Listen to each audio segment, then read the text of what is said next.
কুসুমকে propose করতে গিয়ে এবার এলাহি আয়োজন করে বসলো আয়ুষ, ঈশান এবং অনুশ্রীকে সঙ্গে করে নিয়ে। হ্যাঁ বন্ধুরা, ভিডিওতে লাইক দিয়ে দেখতে থাকুন। যে মুহূর্তে কিনা ঈশান এবং অনুশ্রী আয়ুষকে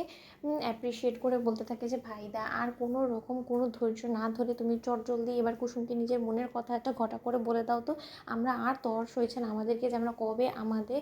বড় বৌদিকে আমাদের ঘরে লক্ষ্মী করে গাঙ্গুলি হাউসে নিয়ে আসবো। আর কতদিনই বা তোমরা এরকম করে একে অপরের থেকে আলাদা আলাদা থাকবে বলো তো। আমি ড্যাম শিওর ভাইদা, তুমি আমার কথা বিশ্বাস করো, কুসুমও তোমাকে ঠিক একইভাবে ভালোবাসে পাগলের মতন, যেরকমটা কিনা তুমি কুসুমকে ভালোবাসো। ঠিক সেই সময় আয়ুষ যখন বলতে থাকে যে ঠিক আছে তোমরা যখন আমাকে সাহস দিয়েছো তাহলে আমি সেই পথেই এগোবো, ঠিক সেই সময়ই ঈশান এবং অনুশ্রী যখন বলতে থাকে যে ভাইদা তুই সমস্ত কিছু নিয়ে একদম টেনশন করিস না, কারণ আজকে সন্ধ্যেতে আমরা একটা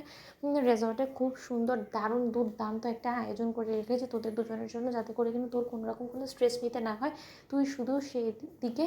কুসুমকে ঠিকঠাকভাবে ড্রেস আপ করিয়ে সেখানে নিয়ে যাবি, তার পরবর্তীতে তোরা জমিয়ে আজকে রাতটুকু নিজেদের মতো করে এনজয় কর, কেউ তোদেরকে ডিস্টার্ব করবে না, সেই দিকটা আমি ইনশিওর করছি তোকে। ঠিক সেই সময় কথা বলা মাত্র আয়ুষ যখন কিনা কুসুমকে একটা দারুণ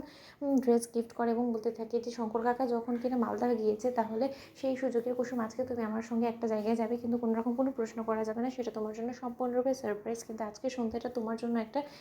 তোমার স্বপ্নের সন্ধ্যের মতন হয়ে যাবে, এতটুকু অন্তত তোমাকে আমি ইনশিওর করতে পারি। ঠিক সেই সময় কুসুম যখন কিনা আয়ুষ প্রপোজ করবে এরকম একটা আভাস পেয়ে যখন কিনা বেশ ঘটা করে তৈরি হয়ে অনুশ্রীর সহযোগিতা নিয়ে যখন কিনা আয়ুষের সঙ্গে সেই সারপ্রাইজ নেওয়ার জন্য রওনা হয়ে পড়ে, ঠিক সেই সময়ই রাজশেখর গাঙ্গুলি যখন বলতে থাকে যে কেন জানি না আমার মনটা বড্ড বেশি খচখচ করছে, আয়ুষের হাবভাব দেখে কোনো মতে আমার ঠিক করে মনে হচ্ছে না, আমার বারবার করে মনে হচ্ছে যে আয়ুষ এমন কিছু করতে চলেছে যেটা কিনা ইন্দ্রাণীর কোনো মতে পছন্দ হবে না, এবং এটাই যদি হয়ে থাকে তাহলে ইন্দ্রাণীর ভয়টা যদি বাস্তবে রূপ নেয় তাহলে যে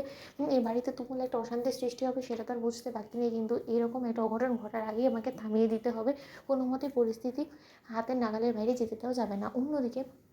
ইন্দ্রাণী গাঙ্গুলির কাছে গিয়ে মীনাক্ষী যখন কিনা বলতে থাকে যে দিদি গো দিদি, তোমার কাছে একটা বিশেষ খবর নিয়ে এসেছে, হয়তো বা তুমি আমাকে ভুল বুঝবে প্রথমে, কিন্তু আজকে তোমাকে আমি হাতে নাতে প্রমাণ দিয়ে দিব যে কুসুম যে এবারে বউ হওয়ার সম্পূর্ণরূপে যোগাযন্ত্র করে ফেলেছে, এবং তোমার চোখকে ধুলো দিয়ে তোমার নাকের ডগা দিয়ে যে সমস্ত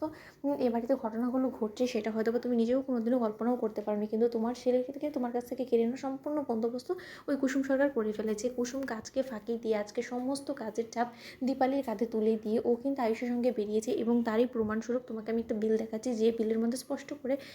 আয়ুষের নামে সেই বিলটা দেওয়া হয়েছে, এবং সেই বিলের মধ্যে যে ড্রেসটা অর্ডার করা হয়েছে সেটা কুসুম পরে ঠিকঠাকভাবে তৈরি হয়ে আয়ুষের সঙ্গে একটা সারপ্রাইজ প্ল্যান করেছে, সেই সারপ্রাইজ নিতেই ওরা গিয়েছে। তুমি ভাবতে পারছো? ঠিক সেই সময় কথা বলা মাত্র ইন্দ্রাণী গাঙ্গুলি বলতে থাকে যে আমি দেখতে চাই